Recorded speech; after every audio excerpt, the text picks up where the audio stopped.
अस्सलाम अलैकुम। पोशीन story centre पर खुशामदीद। उम्मीद करती हूँ आप खैरियत से खुशबाश होंगे। मैं आज फिर एक नई दिलचस्प और पूरा सरार कहानी के साथ आपकी खदमत में हाजिर हूँ। आज की कहानी का नाम है कारी साहिब और जन्नत। मेरी नानी के गांव में एक कारी साहिब थे जो कि कुरान के हाफिज थे और बहुत दीनदार थे। इनका नाम कारी असलम था। मैं बचपन में अपनी नानी के घर रहती थी। इस गांव की सड़क के दोनों तरफ बागात थे और सड़क भी कच्ची थी। कारी असलम हर रोज़ मगरिब के बाद शहर जाया करते थे अपने शागिर्दों को तालीम देने के लिए। एक दिन इनके एक शागिर्द ने कुरान का मुकम्मल हफ़्ज़ कर लिया और कारी साहिब को अपने घर उसी शाम दावत पर ले गया। कारी साहिब हर रोज़ मगरिब की नमाज के बाद चले जाते और इशा की आज़ान से पहले वापस आते थे, मगर इस दिन वो अपने शागिर्द के घर चले गए। रात इशा की नमाज वहीं अदा की। जब वो वापस आने लगे तो 10 बज चुके थे। रात को गांव की वो सड़क बिल्कुल सुनसान होती। कारी साहिब अपने साइकिल पर आ रहे थे कि उन्होंने बागात में जन्नत की शादी का मंजर देखा।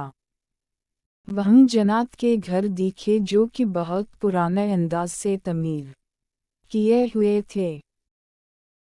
कारी साहिब ये देखकर फौरा अपने साइकिल से नीचे उतर गए कि इनके वहाँ सिर्फ और सिर्फ बागात होते हैं, वहाँ तो किसी का भी घर नहीं था। कारी असलम को देखकर एक जिन इनके पास आया और कहने लगा कि आज मेरी बहन की शादी है, आप मेरी बहन की शादी में शिरकत कर लें और हमारे अहले खाना के लिए दुआ फरमाएं। कारी साहिब इस जिन के साथ चले गए। वो देखकर हैरान रह गए कि इनके इन्हीं वो जन्नत इंसानी शक्ल में दिखाई दे रहे थे। कारी साहिब ने इन्हें अपना तारुफ करवाया व इस जिन को तालीम देते रहे। इन्होंने ये बात से लोगों को बताई, मगर किसी ने इनका यकीन ना किया व काफ़ी अरसे से इस जिन को तालीम देते रहे। अचानक एक दिन वो जिन कारी साहिब की खदमत में हाजिर हुआ और कहने लगा कि मेरी नानी की तबीयत बहुत ख़राब है और आप मेरे साथ चलकर इन पर दम कर दें और सेहत याबी की दुआ करें। कारी साहिब मान गए। कारी साहिब इस जिन के साथ चले गए और इसकी नानी पर दम किया। कारी साहिब के दम से इस जिन की नानी सेहत याब हो गया। जिनकी नानी ने काजी साहिब को अपने कुछ बाल खींच कर दिए और बोली कि इनको संभाल के रखना, जब भी तुम्हें हमारी मदद की ज़रूरत हो तुम मेरे इन बालों को आग के सामने ले आना, लेकिन अगर तुमने मेरे ये बाल गम कर दिए तो मरते दम तक हम तुम्हें तकलीफ़ देंगे। कारी साहिब वो बाल लेकर अपने घर आ गए और खुशी से ये बात हर जगह फैला दी। इन्होंने अपने घर की गैलरी पर वो बाल रख दिया। तकरीबन 1 साल बाद कारी साहिब के बेटे का हादसा हो गया। डॉक्टर ने कहा कि आपके बेटे का बचना बहुत मुश्किल है, आप 5 लाख जमा करवा दें ताकि हम इसका इलाज कर सकें, मगर याद रहे कि अगर आपके बच्चे की फिर भी जान जा सकती है। कारी साहिब फौरा घर वापस आए और वो बाल ढूंढने लग गए।